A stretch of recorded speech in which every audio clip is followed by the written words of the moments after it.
Bienvenidos a la continuación de nuestro curso exegético de Génesis capítulo 1 al capítulo 12. Hoy continuaremos con el segundo día de la creación. Leemos en Génesis capítulo 1 versículos 6 al 8. Y dijo Dios: haya expansión en medio de las aguas para que sea separación entre aguas y aguas. Entonces hizo Dios la expansión y separó entre las aguas que estaban debajo de la expansión y las aguas que estaban encima de la expansión, y fue así. Llamó pues Dios a la expansión cielos, y hubo tarde y hubo mañana el día segundo. Les recuerdo que la traducción que estamos utilizando para nuestro curso exegético está hecha directamente del texto masorético y la pueden encontrar aquí en la descripción del video. La primera etapa de la creación fue el primer día de la creación, cuando Dios creó los cielos y la tierra. Ahora, en esta segunda etapa de la creación, el segundo día de la creación, tenemos la creación del cielo. Dios continúa estableciendo diferencias, separando. El primer día consistió en separar la luz de las tinieblas. El segundo día consiste en separar las aguas de arriba de las aguas de abajo.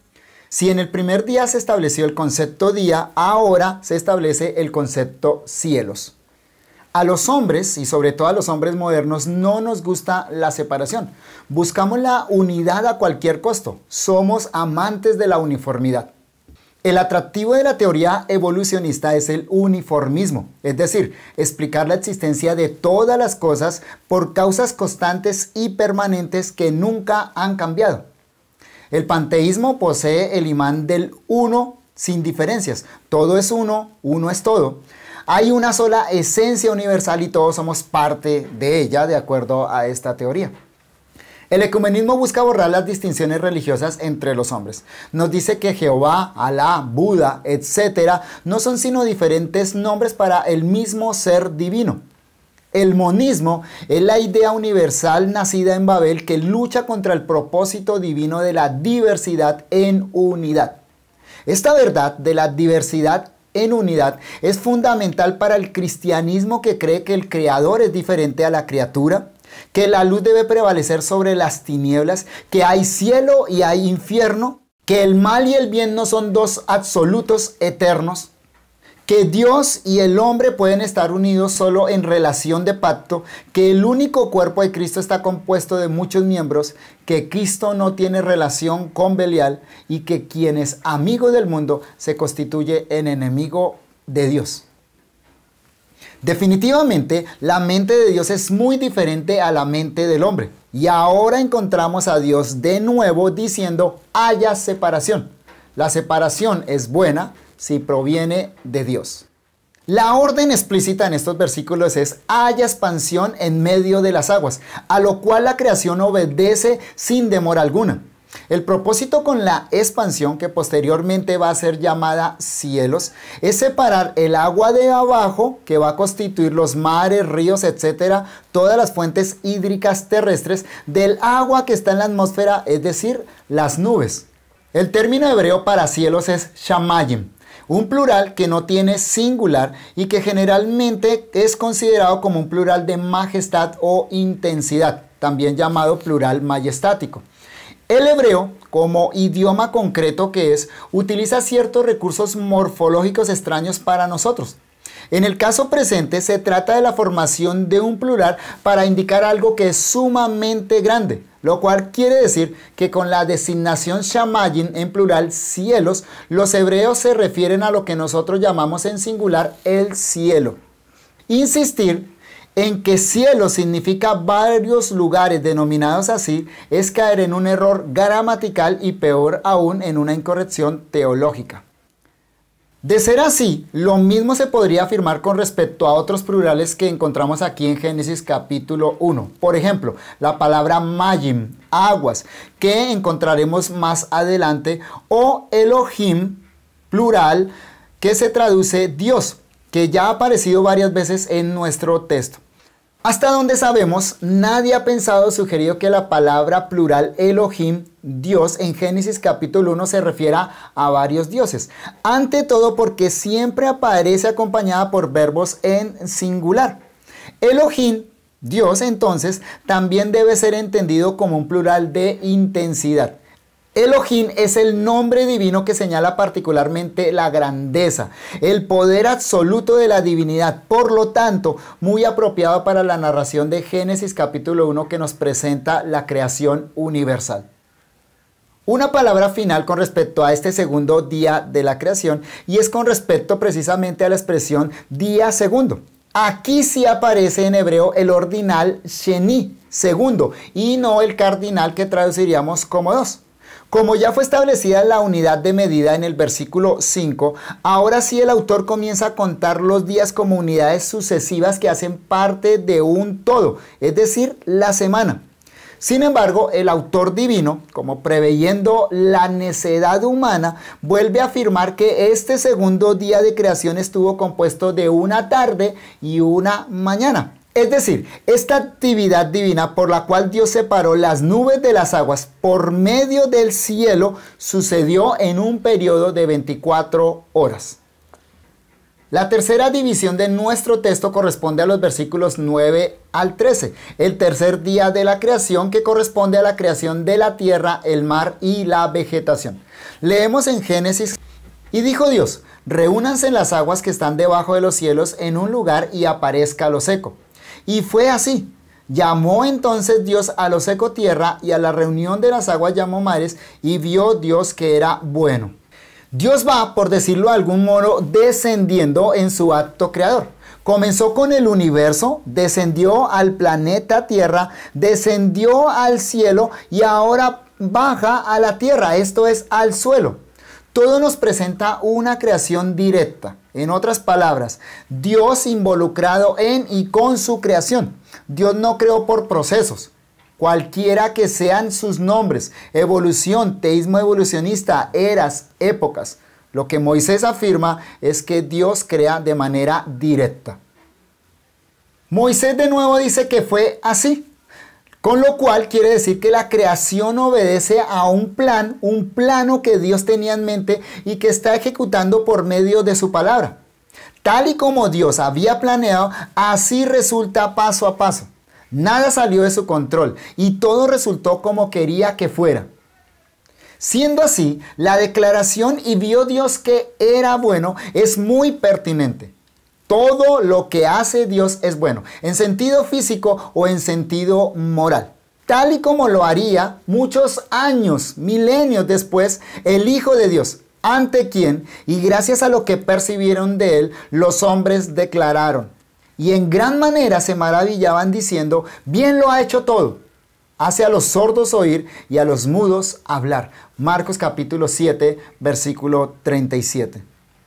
El centro de atención pasa ahora al suelo terrestre, que en este momento se encontraba cubierto por agua. Dios ordena que las aguas se reúnan en un solo lugar para que como resultado se viera lo seco. Este acto divino es tan poderoso, tan portentoso, que constantemente va a ser recordado en el Antiguo Testamento como el epítome, el punto más alto de poder de Dios sobre la creación. Por ejemplo, en Job capítulo 26, versículo 10, Job capítulo 38, versículos 8 al 11, Salmo 33, 7 y Jeremías capítulo 5, versículo 22. Leamos Job capítulo 26, versículo 10 y notemos cómo el poeta nos expresa ese poder majestuoso de Dios expresado en el control que tiene sobre las aguas. Puso límite a la superficie de las aguas hasta el fin de la luz y las tinieblas. Dios le pone límite al mar. Dice: hasta aquí llegas y de aquí no pasarás. En estos textos mencionados anteriormente se tiene en mente el acto creador, pero también el acto preservador divino. Dios juntó las aguas en un lugar y así permanecen hasta ahora. Por supuesto, a excepción del juicio diluviano. Entonces, aquí tenemos otra vez un acto divino de organización y división, más que un acto de creación. Usando el lenguaje científico moderno, lo que aquí sucedió es que emergieron los continentes. Entonces Dios llama a lo seco tierra, como el planeta Eretz, y a la reunión de agua llama mares. Esta última palabra en hebreo yamin, como ya hicimos notar, es un plural de majestad, por lo tanto se entiende como referido al mar. El agua como la luz es otro elemento esencial para la vida. Lo que hasta aquí ha sido narrado es preparatorio para el verdadero propósito de Dios, que es crear la vida, seres que existen y se mueven, que reflejan no solo el poder y la sabiduría de Dios, como los cielos, la tierra, la luz, la oscuridad, el mar, sino también otros seres que reflejen el carácter del Dios viviente, la vegetación, los animales y finalmente el hombre. Continuando con este tercer día de la creación, ahora consideremos los versículos 11 al 13. Entonces dijo Dios, produzca la tierra vegetación, plantas que produzcan fruto, árbol frutal que dé fruto según su especie, cuya semilla está en él, sobre la tierra. Y fue así. Produjo pues la tierra vegetación, plantas que producen fruto según su especie, y árbol que da fruto cuya semilla está en él según su especie. Y vio Dios que era bueno, y hubo tarde y hubo mañana el día tercero. El texto dice, produzca la tierra, y la tierra produjo. Eso significa, en primer lugar, el plan de Dios sigue en desarrollo tal y como Él lo ideó. Segundo, la creación obedece a su creador. Y tercero, Dios puso por su mandato en la criatura la capacidad de producir aquello que Él demanda. Aquí el acto creador es indirecto. Dios no crea directamente la vegetación, sino indirectamente. Es la tierra la que produce la vegetación. Y así va a ser con el resto de los seres vivos, a excepción del hombre, a quien, de acuerdo a la narración del capítulo 2, Dios crea con sus propias manos. Tal y como han reconocido las ciencias modernas, aquí Génesis nos enseña una unidad esencial que hay entre la tierra, el suelo y los seres vivos. Pero a diferencia de la ciencia moderna, Génesis nos enseña que la tierra produjo la vida en un solo día y no en un largo periodo de tiempo. Para que la teoría de la evolución se sostenga, requiere dos factores. Primero, tiempo, mucho tiempo. Segundo, casualidad, mucha casualidad. El autor de Génesis nos enseña que la creación surgió en un pequeño periodo de tiempo, unos cuantos días, y que fue producto de la mente divina. Obedece un plan. Observemos lo que dice 2 de Pedro capítulo 3, versículo 5. Estos ignoran voluntariamente que en el tiempo antiguo fueron hechos por la palabra de Dios los cielos y también la tierra, que proviene del agua y por el agua subsisten. Esas palabras de Pedro son maravillosas y tendremos mucho que decir de este texto en el contexto del Génesis. Por ahora digamos que Pedro señala la necedad de los hombres que hablan de procesos que nunca han cambiado y que siempre han permanecido así.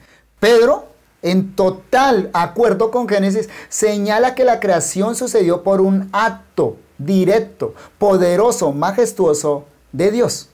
El verso 12 básicamente es una repetición del 11. Lo que en el 11 se ordena sucede al pie de la letra en el versículo 12. Dios establece dos clases de vida vegetal. Primero, deshe, en hebreo, que se traduce vegetación.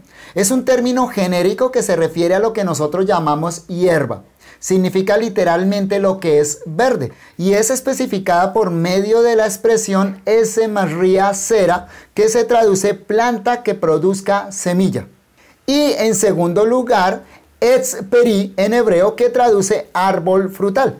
Se refiere a cualquier tipo de planta relativamente grande y que produce frutas comestibles, generalmente usadas también para la obtención de la madera, como por ejemplo los árboles que plantó Dios en el Edén, como aparece referido en Génesis capítulo 2, versículo 9.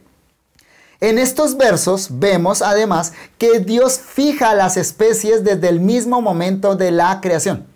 La palabra hebrea, min, se usa para especie, clase o tipo, siempre de una manera taxonómica.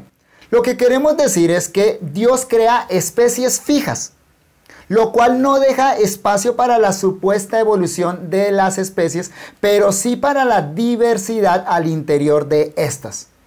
En otras palabras, No existe la macroevolución, pero sí existe la microevolución. No hay saltos de una especie a otra, pero por supuesto sí hay variedad al interior de las especies. También vemos en estos versículos que Dios pone el poder innato en cada planta y árbol cuya semilla está en él para extender su especie en lo que aquí se llama semilla o simiente. Así, Dios garantiza la extensión de la vida vegetal en todo el planeta para todas las edades. Este, entonces, es un acto de la providencia divina. Al respecto, nuestro Señor Jesucristo dice en Mateo capítulo 6, versículos 28 al 30. Y por el vestido, ¿por qué os afanáis? Considerad los lirios del campo, cómo crecen, no trabajan ni hilan. Pero os digo que ni aun Salomón con toda su gloria se vistió así como uno de ellos. Y si la hierba del campo que hoy es y mañana se echa en el horno, Dios la viste así, ¿no hará mucho más a vosotros, hombres de poca fe? La creación vegetal ocurrió en el tercer día. La tierra ahora está lista para la llegada de la vida animal, pero antes de esto era necesario otro acto creador. Para finalizar este video, digamos que en este punto termina la lectura ritual en la sinagoga judía el primer Shabbat del año.